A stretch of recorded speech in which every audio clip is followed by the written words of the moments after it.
Bismillahirrahmanirrahim. Assalamualaikum warahmatullahi wabarakatuh.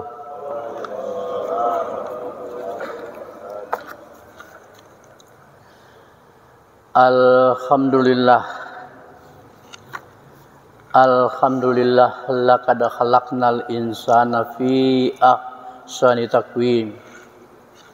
Asyhadu an la ilaha illallah wahdahu la syarikalah wa asyhadu anna Muhammadan abduhu wa rasuluhu wa khaliluhu shadiqul ma'amun.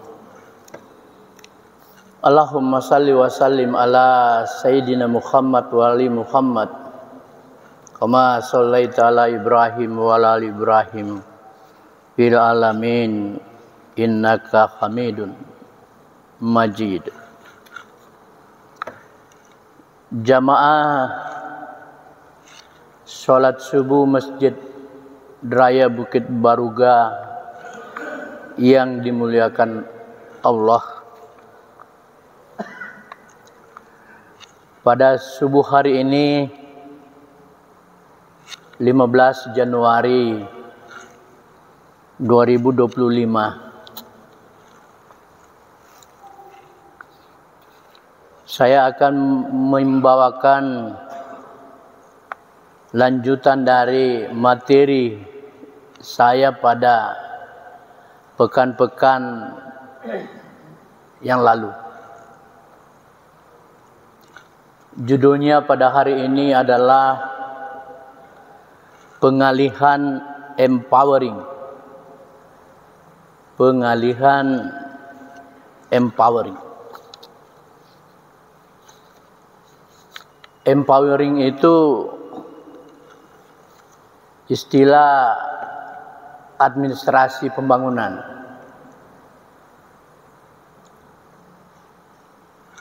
Kebetulan saya banyak menekuni bidang ilmu administrasi, khususnya administrasi pembangunan, baik di dalam maupun di luar daerah.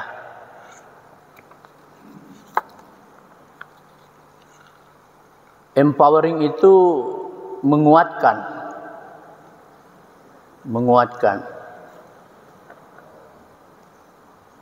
Dalam ilmu alam biasa disebut dengan resonansi.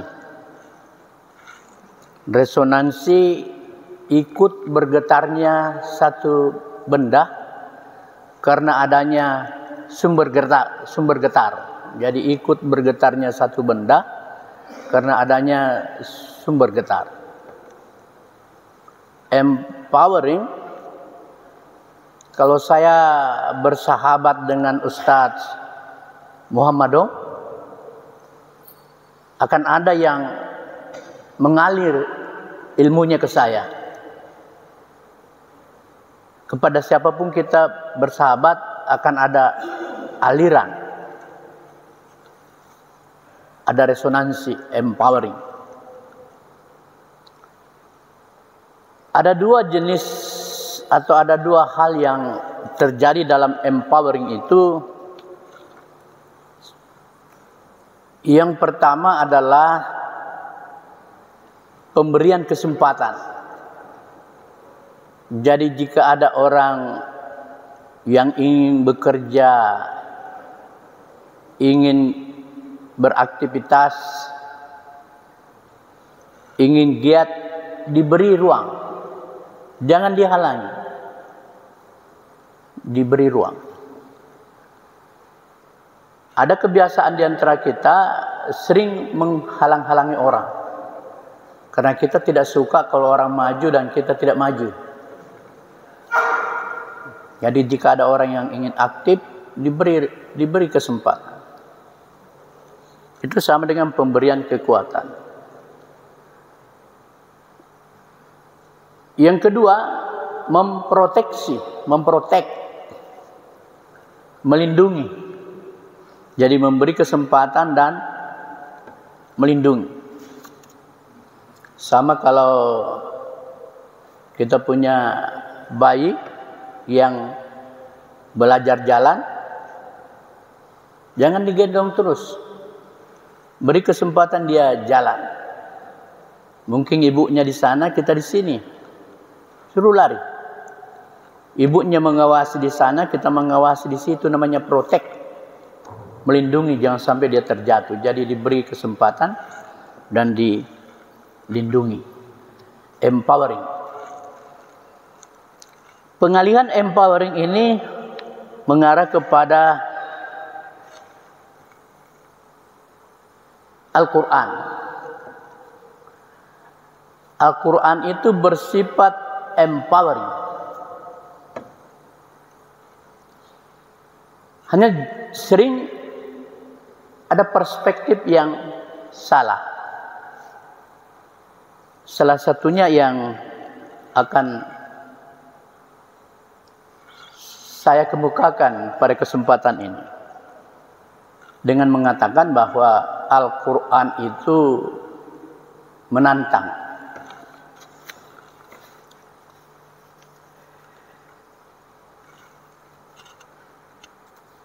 Jamaah salat subuh Masjid Raya Bukit Baruga dimuliakan Allah.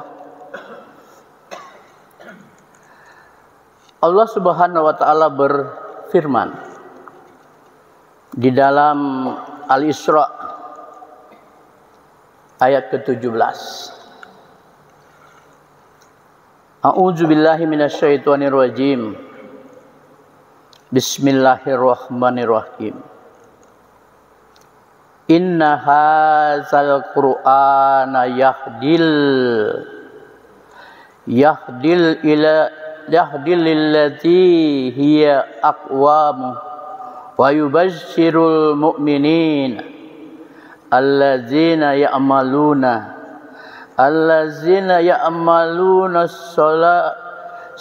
solihati anna lahum ajran kabir. Yang artinya adalah sesungguhnya Al-Quran ini memberi petunjuk ke jalan yang paling lurus dan memberi kabar gembira kepada orang-orang mukmin yang mengerjakan kebajikan bahwa bagi mereka ada pahala yang sangat besar. Jika kita mentadabburi dan senantiasa membaca Al-Quran, dia akan memberikan empowering, penguatan pada diri kita secara pribadi. Yang tadi saya katakan Al-Quran itu dalam konteks ini menantang.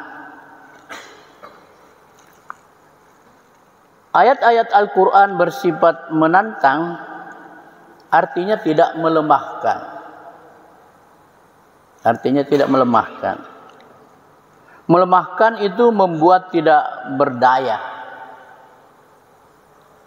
Membuat tidak berdaya, dan jika tidak mencapai, tidak ada hal yang diperoleh, membuat putus asa.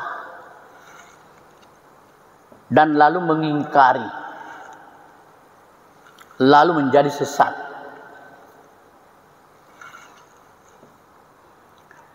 Bapak Ibu, agama Islam ini kita nikmati dan rasakan kelezatannya sekarang. Dan tidak akan mungkin tiba dari 14 abad yang lalu, tiba di kita saat ini, andaikan Rasulullah Muhammad sallallahu alaihi wasallam tidak berjuang. Jadi menghadapi berbagai tantangan dan perjuangan. Al-Quran sebagai mujizat Rasulullah bersifat empowering. Inilah risalah Rasulullah.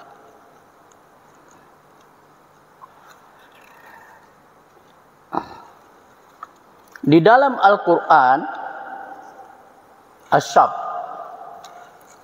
ayat 6. Saya langkah-langkai ini ya karena nanti kepanjangan. A'udzubillahi minasyaitonirrajim. Bismillahirrahmanirrahim.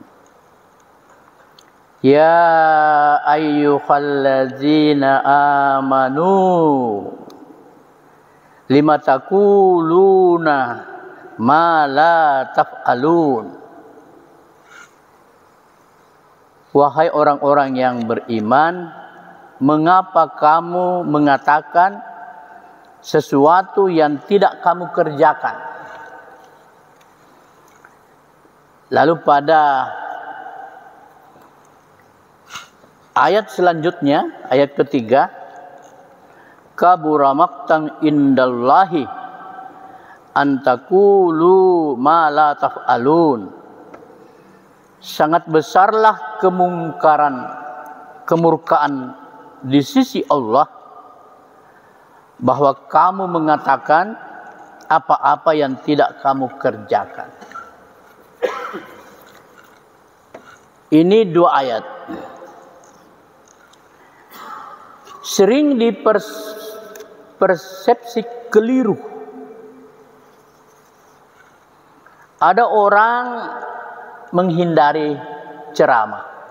Oh, saya tidak bisa ceramah, saya tidak mau ceramah. Menghindari khutbah. Oh, tidak bisa saya. Menghindari memberi pencerahan, tausiah. Dengan alasan jangan sampai dia ceramah, khutbah, memberi pencerahan, tausiah,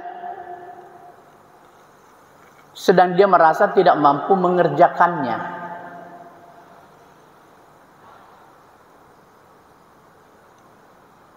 Padahal kalau dia lakukan, dia akan mengajar dirinya untuk melakukannya. Karena dia memahami mudaratnya. Jangan menghindari. Oh, saya tidak mau. Nanti saya tidak mampu kerjakan apa yang saya katakan. Katakan lalu kerjakan. Inilah yang saya maksud sebagai Al-Quran itu sifatnya menantang, bukan membuat lemah. Ini ada penjelasannya di dalam Al-Baqarah 16. Yang demikian itu yang mempersepsi ayat-ayat Al-Quran secara terbalik. Mereka itulah orang-orang yang membeli kesesatan dengan petunjuk.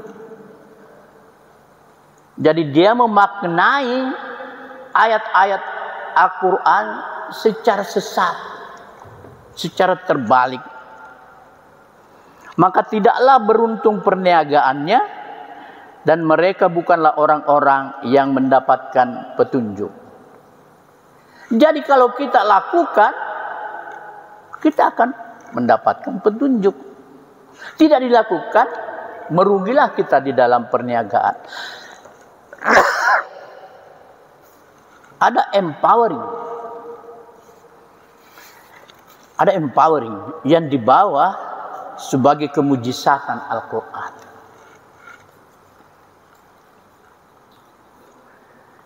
Aspek positifnya, jika kita lakukan, kita katakan, dan kita konsisten akan mengerjakan.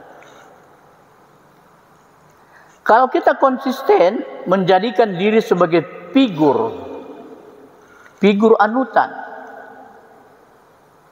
sebagaimana ayat yang dibacakan imam kita tadi, Ali Imran dan seterusnya. Di masyarakat ini dibutuhkan satu kelompok, satu golongan yang menyuruh berbuat baik, mencegah berbuat mungkar. Dibutuhkan orang-orang seperti itu.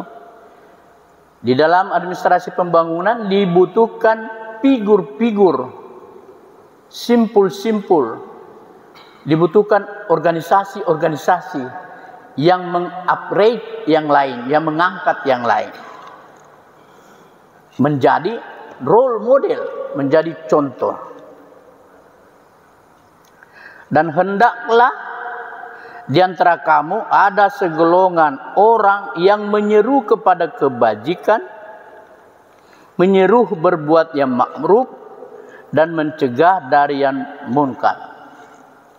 Dan mereka itulah orang-orang yang beruntung. Dibacakan tadi Ali Imran 104. Bapak Ibu dimuliakan Allah,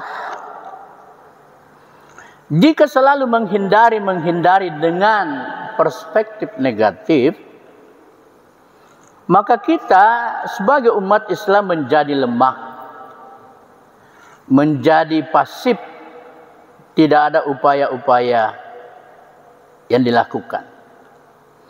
Tetapi kalau kita memperspektifnya secara positif, maka kita akan kuat dan menemukan jalan menurut petunjuk Al-Quran. Dalam bahasa administrasi, kalau kita menemukan sesuatu, jangan reaktif. Jangan langsung tidak suka. Reaktif namanya. Tetapi responsif. Buka diri, beri ruang. Coba dulu. Di situ kita akan mendapatkan petunjuk.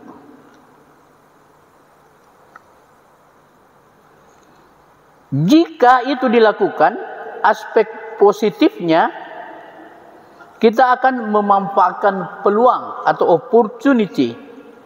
Mohon pertolongan kepada Allah. Yaitu ada di dalam Al-Baqarah. Tujuannya agar supaya kita menjadi kuat, memiliki kekuatan, memanfaatkan sumber daya yang kita miliki. Dan itu tadi kelemahannya. Kita menjadi pasif, tidak upaya. Tidak ada upaya-upaya yang dilakukan untuk melakukan perbaikan. Nah, mesti memberikan dorongan, memberi kesempatan, dan memprotek atau melindungi. Saya ingin menyimpulkan apa yang saya kemukakan, bahwa empowering itu memberi kesempatan dan memprotek, melindungi. Al-Quran itu bersifat menantang, dan jangan kita perspektif pada hal yang membuat kita lemah. Karena ayat-ayat Al-Quran perlu ditadabburi, karena ayat-ayat Al-Quran itu menantang. Aqulu qouli hadza wa astaghfiru innahu wal ghafurur rahim. Assalamualaikum warahmatullahi wabarakatuh.